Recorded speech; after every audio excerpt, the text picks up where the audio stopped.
राधे राधे। एक साधक के मन में प्रश्न आया था, जिज्ञासा था कि एक साधक को जो भगवान को पाना चाहते हैं, भगवान की भक्ति कर रहे हैं, साधना कर रहे हैं, उनको कितना देर सोना चाहिए। देखिए, ये डिपेंड करता है आपके हेल्थ के ऊपर। नॉर्मली अगर हम बताएं तो 7 घंटे का नींद कहा जाता है, ठीक है। 7 घंटे मतलब सोना ही चाहिए, नींद आवश्यक ही है। लेकिन मान लीजिए किसी का हेल्थ अच्छा नहीं है, उसको डॉक्टर ने रिकमेंड किया है 8 से 9 घंटे सोने के लिए, सोइए, कोई दिक्कत नहीं है। लेकिन साधक का एक ही बात साधक को ध्यान में रखना है कि हम अपने सुख के लिए ना सोएं। क्योंकि आप साधक हो, आप भगवान के दास हैं, और एक ही हमारा कर्तव्य है, एक ही हमारा परम धर्म है कि हम जो भी करें भगवान के सुख के लिए करें। तो आप जो सोते हैं उसको भी आप भक्ति के रूप में लीजिए। कैसे लें? 2 प्रकार से आप ले सकते हैं। पहला इस तरह से कि चलो सो जाते हैं, शरीर को नींद आवश्यक है, सुबह जल्दी उठ जाएंगे और उठकर भगवान की सेवा करेंगे, भगवान की सेवा में लग जाएंगे, भगवान के लिए बढ़िया बढ़िया भोजन बनाएंगे। तो उसके लिए शरीर फिट होना तो आवश्यक है ना, और शरीर फिट होने के लिए नींद आवश्यक है। नींद बहुत ज़रूरी है। विदाउट नींद शरीर ठीक से काम करेगा ही नहीं। इसलिए 7 घंटा तो कम से कम सोना ही चाहिए। अब कुछ उच्च लेवल के साधक होते हैं, उनको ज़्यादा नींद की आवश्यकता नहीं होती है, अर्थात वो 3-4 घंटे 5 घंटे ही सोते हैं, और उसमें इतना पर्याप्त उनको, मतलब एकदम जितना उनके शरीर को नीड है नींद, वो उनको प्राप्त हो जाता है। लेकिन नॉर्मली अगर बताएं तो 7 घंटा ठीक है। तो आप जब सोते हैं इसको भी भक्ति ही बना लीजिए। तो कहने का तात्पर्य है, आप जब सोते हैं इसको भी भक्ति के वे में लीजिए। और 2 तरह से यहाँ पर आप सोच सकते हैं। पहला कि चलो सो जाते हैं, जो हमने आपको बताया कि सुबह जल्दी उठकर भगवान की सेवा करेंगे, भगवान की आराधना करेंगे, भगवान के लिए बढ़िया बढ़िया भोजन बनाएंगे। तो इसमें क्या हो रहा है, आप सो तो रहे हैं लेकिन भगवान के लिए, उनके सुख के लिए। तो यहाँ पर फिर इस कर्म में आप नहीं फंसेंगे। यहाँ पर आपको बंधन नहीं होगा। यहाँ पर आप अपने सुख के लिए नहीं सो रहे हैं, क्योंकि आपका उद्देश्य क्या है? आप सो इसीलिए रहे हो ताकि शरीर फिट रहे। शरीर फिट रहेगा तो भगवान की सेवा बढ़िया से कर सकेंगे इस शरीर से। तो ये श्रेष्ठ है। और एक आप ये सोच सकते हैं कि चलो सो जाते हैं और भगवान का स्मरण करते हुए सोते हैं, ताकि स्वप्न में भगवान का दर्शन हो, स्वप्न में हम भगवान का दर्शन करें, भगवान की सेवा करें, उनके गुण गाते रहें। भगवान स्वप्न में दर्शन देंगे, उनके चरणों का हम दर्शन करेंगे, उनके चरणों की सेवा करेंगे। ये भाव ले आइए, तो फिर आपका सोना सोना नहीं रहा, वो भक्ति हो जाएगा। अर्थात ये न के न प्रकारेण, कैसे भी करके भाई मन को भगवान में लगा दीजिए। यही साधक का कर्तव्य है, यही भक्त का धर्म है कि हम जो भी करें उसके पीछे उद्देश्य केवल एक हो कि मेरे प्रभु मुझे देख रहे हैं, मैं उनके सुख के लिए कर रहा हूँ। अगर आप ये सोचेंगे, इसी पे काम करना शुरू कर देंगे, इतना तेज गति से आपका भक्ति में ग्रोथ होगा, आप स्वयं देख पाएंगे। ये देखिए, ऐसा कोई नहीं है कि हम आपको बोल दे रहे हैं आप मान लीजिए।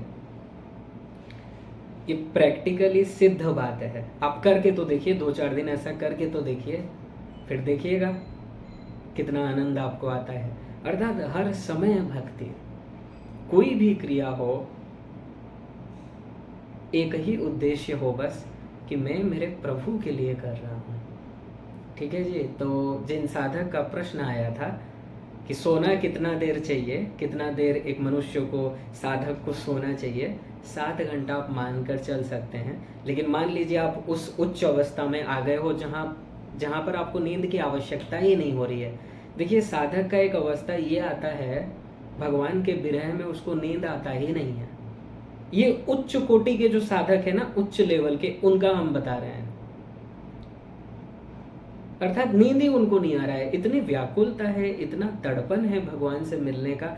वहां पर देखिए कोई नियम नहीं है, ठीक है। वहां पर तो वो जब आप उस लेवल में पहुंच जाओगे आपको नींद आएगा ही नहीं। जिनको श्री कृष्ण का भक्ति रूपी रोग लग गया, जैसे देखिए संसार में एक व्यापारी है, व्यापार में बहुत उसको आसक्ति है, उसको नींद नहीं आता है, वो नींद में भी सोचता रहता है कि कल कैसे बिजनेस को और आगे बढ़ाऊं, कल उससे डील करना है तो कैसे फाइनल करें, कैसे उनको रिप्रेजेंट करें, यही सोचता रहता है। भक्त जो उच्च कोटि के भक्त होते हैं वो भी यही सोचते रहते हैं कि कैसे बस भगवान का दर्शन हो जाए। उनमें इतनी व्याकुलता होती है बस भगवान मिल जाए। तो वहां पर फिर देखिए कोई नियम नहीं है, क्योंकि वो उच्च कोटि के साधक हैं, वो शरीर से ऊपर उठ गए हैं, और ये इतना जल्दी आपके पास ये गुण नहीं आ सकता, आप उस स्तर में नहीं पहुंच सकते।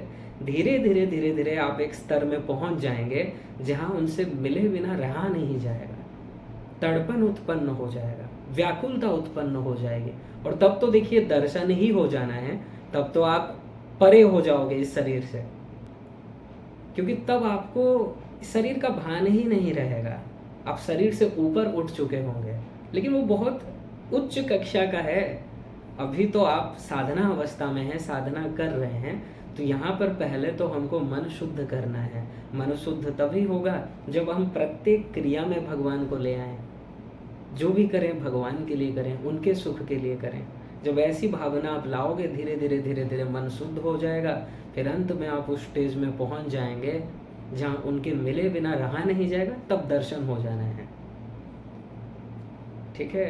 तो एक नॉर्मल वे में साधक को 7 घंटा सो सकते हैं, कोई दिक्कत नहीं है। मान लो आप 10 बजे सोते हो तो 5 बजे तक ठीक है, ठीक है।